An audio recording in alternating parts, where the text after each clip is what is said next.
And did the Obama administration intentionally mislead you about the facts in the Iran deal? Now, top White House aide is frantically scrambling to do damage control.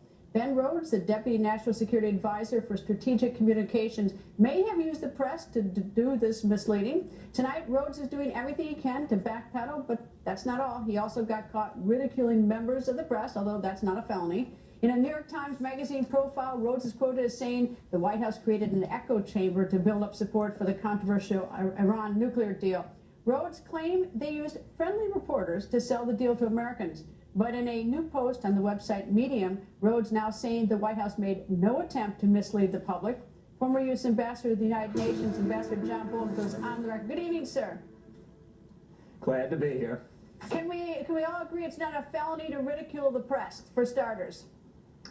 Well, let's say one nice thing about Ben Rhodes before we go any further. He said that the press at the White House covering foreign affairs was an average age of 27. They knew next to nothing, and that's absolutely right.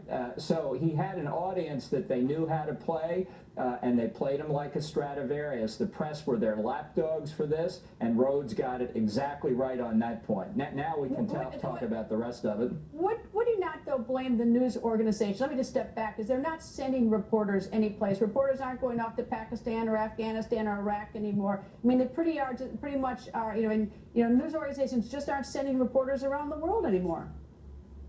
Well, it's worse than that. They have the depth of historical knowledge of fruit flies. So it's no wonder that when a White House like this that's perfectly prepared to feed them their line, they don't bother to think about it, they don't research it, they don't call other people. They are megaphones for the White House, and I think the Obama presidency has used the press, the establishment, mainstream media, more effectively as a propaganda tool than any other administration in American history.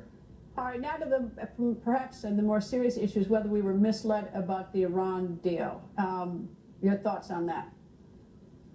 Well, obviously we were. Look, this was an ideological obsession of Barack Obama, and that's why, honestly, so we can get off Ben Rhodes now, the single most revealing thing that Rhodes said in that article was that he can't tell where Obama leaves off and he begins. I believe that everything Rhodes is quoted as saying is something he's either said to his boss, Barack Obama, or Obama has said to him. They were all things he thought his boss would agree with and approve. He's so used to hearing it and saying it himself that he could not see, he did not have the self-awareness to understand how much he was revealing, not about his own shallowness, but about the ideology that drives Barack Obama. So I think when you put this article together with the Atlantic interview of Obama himself, you could see just how deep the ideology is, how much the antipathy toward American power has pervaded their foreign policy, and how much they've tried to restrain not Iran, but us.